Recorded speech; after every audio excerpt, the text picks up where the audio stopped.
Inovasi dalam agama. Bid'ah tercela adalah melakukan amalan yang tidak ada contohnya dari Nabi Muhammad SAW dan para sahabat, meskipun tidak selalu menyebabkan murtad. Bid'ah tercela dapat menyesatkan dan menjauhkan seseorang dari ajaran Islam yang benar. Bid'ah secara bahasa Arab berarti sesuatu yang baru.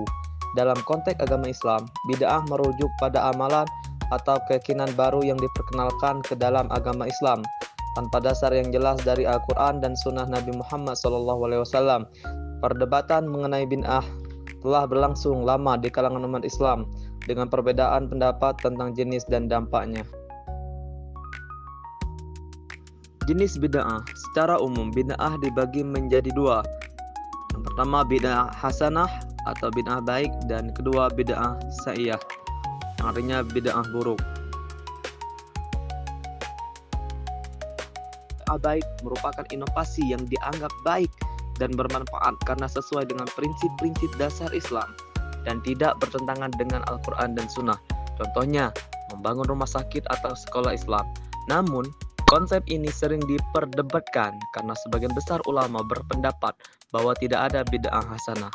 Setiap amalan harus memiliki dasar dari Al-Quran dan Sunnah.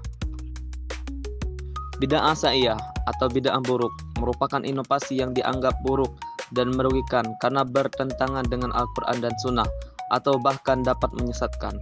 Contohnya, mempercayai praktik-praktik yang tidak sesuai dengan ajaran Islam atau menciptakan ibadah baru yang tidak ada contohnya dari Nabi Muhammad SAW.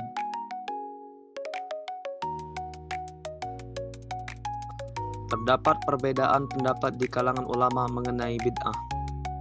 Pendapat mayoritas.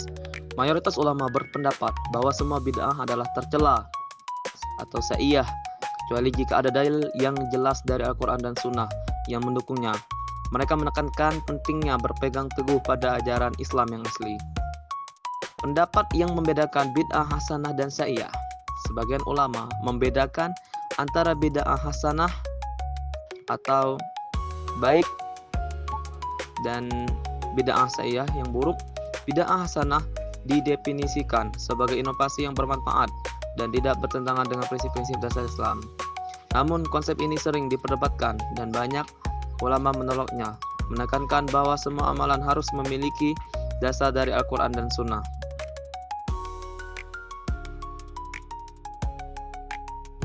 Contoh bid'ah mazmumah atau tercela: menambahkan atau mengubah bacaan sholat. Itu yang pertama. Untuk yang kedua, memperingati hari-hari besar tertentu dengan cara yang tidak sesuai sunnah. 3. Mengkhususkan waktu ibadah tertentu tanpa dasar syariat. 4. Mencari berkah pada benda atau tempat tertentu. 5.